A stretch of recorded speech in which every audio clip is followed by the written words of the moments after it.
ஒரு அடாவடி பையனா இருக்கான். பள்ளிக்கூடமே அவனை பார்த்து பயப்படுது. ஏன்னா அவன் டெப்டி கமிஷனருடைய பையன். ஆனா அந்த பையனையும் ஒரு ஆசிரியர் அடிச்சு அவன் பண்ணது தப்புன்னு அவனுக்கு பனிஷ்மெண்ட் கொடுக்குறாங்க.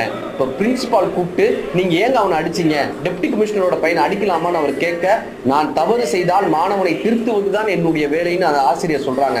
நான் செய்வது தவறாக இருந்தால் நான் இந்த வேலையை விட்டு போகிறேன்னு அந்த ஆசிரியர் சொல்றாங்க. பேரண்ட்ஸ் டீச்சர் மீட்டிங் முடிஞ்சோடனே நீங்க கிளம்புங்கன்னு பிரின்சிபால் சொல்ல பேரண்ட்ஸ் டீச்சர் மீட்டிங் நடக்குது. டெப்டி கமிஷனரே சீஃப் கெஸ்டா வராரு. வந்தவர் கேட்கிறாரு, where is that young lady அப்படின்னு. அவங்க தாங்க உங்க மகனை அடிச்சதுன்னு எல்லாரும் சொல்றாங்க.